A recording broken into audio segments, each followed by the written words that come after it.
말씀은 시편 120편 1절입니다.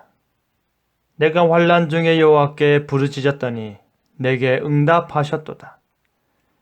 시편 120편에서 137편은 성전에 올라가는 노래로 전체 시편 중에서 가장 아름다운 시편 모음으로 알려져 있습니다. 그 첫 번째 노래인 시편 120편을 통해 환난 중에서라도 라는 제목으로 말씀이 주는 교훈을 함께 나누겠습니다. 시편 기자는 그가 환난 중에 기도하였습니다. 그가 말하는 환난은 어떠한 상황인 줄 아십니까? 2절과 3절에 나타난 거짓된 입술과 속이는 혀로 고통당하는 것입니다. 악인들의 거짓된 입술과 속이는 혀가 그를 괴롭게 했던 것입니다. 시편 기자는 혀가 칼이나 화살만큼 얼마나 치명적인지, 악의에 찬 거짓된 혀가 얼마나 아픈지를 너무나도 잘 알았습니다. 세상은 진실한 입보다는 권력의 입을 더 옳다 하는 경우가 많기 때문입니다. 아무리 화평을 택하여 화평한 삶을 살고자 노력한다 할지라도 그와 전혀 다른 입술과 혀를 가진 자들이 걸어오는 싸움의 현실 속에서 애통하는 것입니다. 그것만이 아니었습니다.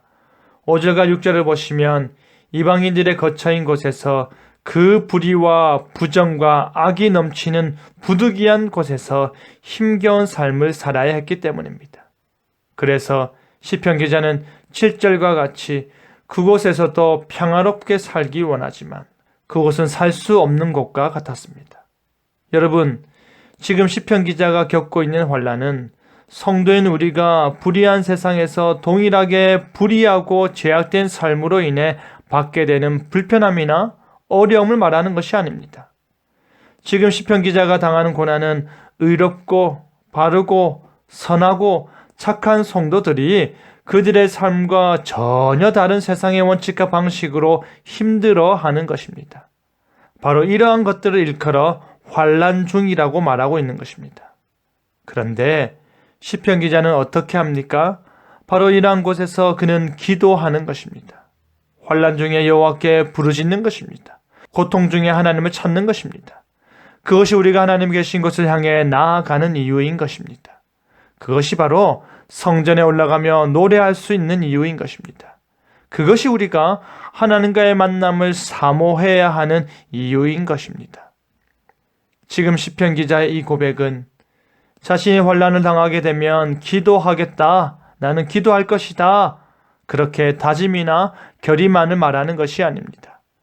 그의 이 고백은 경험적 결단이요 체험적 행동인 것입니다. 자신의 지난 날들을 회상해 볼 때에 하나님께서 자신이 부르짖을 때마다 그 기도에 응답하셨음을 확실히 알고 있는 것입니다. 그는 기도할 때에, 하나님께서 응답하실 때에, 하나님께서 도우실 때에, 하나님께서 그 모든 악한 상황을 변화시켜 줄 것을 기대하였던 것입니다. 그는 그렇게 악하고 거짓되고 불화하는 곳이 선하고 참되며 화평한 곳으로 변화될 것을 바라보았습니다. 그 확신이 너무 분명하기 때문에 그는 고통 중에 부르짖었던 것이고 흐르는 눈물을 닦으며 기도할 수 있었던 것입니다. 그리고 그 확신에 기대어 과거에 경험한 하나님의 응답하심을 현재와 장래에도 계속 체험하기를 바라고 또 확신하였던 것입니다. 지금 시편 기자는 환난의 한복판에 서서 자신이 무엇을 해야 하는지 아는 것입니다. 자신이 할 수 있는 것을 하는 것입니다. 그것은 바로 하나님께 기도하는 것이었습니다. 사랑하는 성도 여러분, 혹시 환난 중에 계십니까? 말할 수 없는 고통 중에 계십니까? 도저히 납득이 되지 않는 현실 속에 아파하고 계십니까? 환난 중에 기도하시기 바랍니다. 문제의 한복판에서 기도하시길 바랍니다. 하나님께 부르짖으시길 바랍니다.